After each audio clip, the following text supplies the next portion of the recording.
Meghan Markle has her dirty laundry aired out in public for the umpteenth time, in a legal fight with a Sunday newspaper. Archie Racism Row. The single most damaging claim from Harry and Meghan's explosive interview with Oprah Winfrey in March was that a member of the royal family had conversations and concerns about the color of their son Archie's skin when she was pregnant. Meghan has refused to name the member of the firm she alleges made the remarks. But her account differs from Harry's. He says the conversation happened at the beginning of their relationship. Kate Middleton made her cry. Another claim Meghan made in the Oprah interview was that Kate Middleton made her cry at a bridesmaid fitting before her wedding.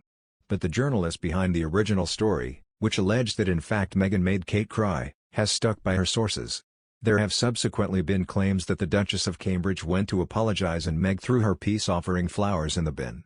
Ask for help ignored.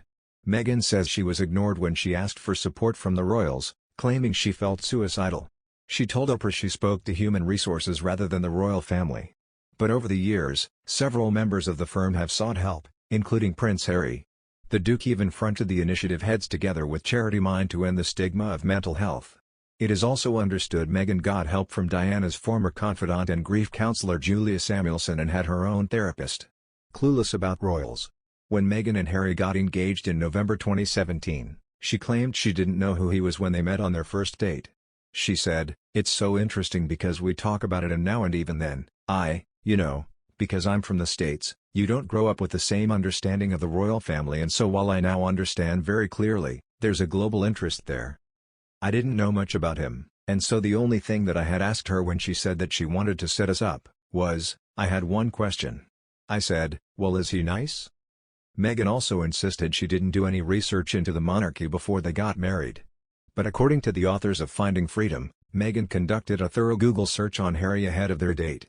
Meghan had also known Princess Eugenie for several years before meeting the Duke, and her old school friend Ninaki Pretty said Meg was fascinated by both the royal family and Princess Diana.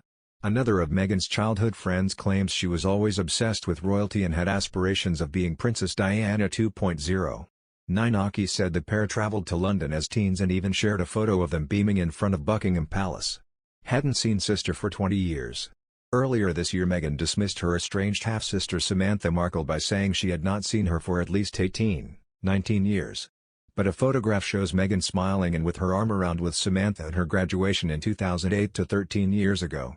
Passport taken away.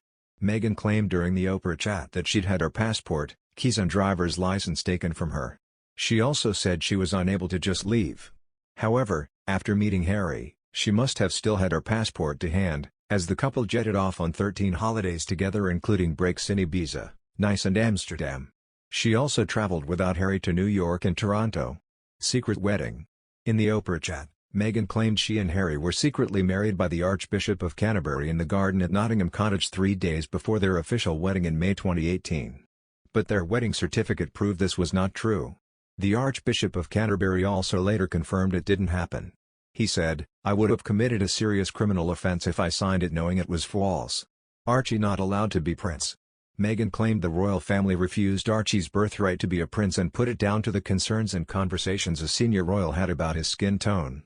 However, according to royal protocol, Archie can only receive a title when Prince Charles takes the throne. King George V issued a writ in 1917 that only royal offspring who are in direct line of succession can be made prince and receive HRH titles. She was silenced. One of the most iconic moments from the Oprah interview was when the chat show host asked Meghan, "Were you silent or silenced?" Meghan said she was silenced by the royal family, which was part of the reason she and Harry eventually left for Canada and then Los Angeles. But before they left the UK, Meghan guest-edited British Vogue and made 73 public appearances, many of which she spoke at. She also chatted to the BBC with Harry for their engagement. And famously she gave a tearful interview to Tom Bradby for ITN when in South Africa. TV was never planned. Meghan agreed when Harry said working with TV companies, such as streaming giant Netflix, was not part of the plan when they first planned a move to the US. However, it has since been revealed that the couple started speaking to Quibi video streaming in early 2019. Meghan was also in talks with Netflix in 2018 about an animated TV series. And earlier this year the couple announced their first Netflix production, which will focus on the Invictus Games. Wanted privacy. Meghan and Harry have continuously claimed they want a private life and moved to the States to escape the public eye. But during their time in LA, Harry has been on The Late Late Show with James Corden, during which he went on an open-top bus tour through Beverly Hills. Piers Morgan pointed out another example of where the Duke and Duchess shun their own privacy. He explained, "We know that within several days of the Oprah interview that Prince Charles and Prince William, who are our future two kings of Great Britain, both called Prince Harry to discuss the interview.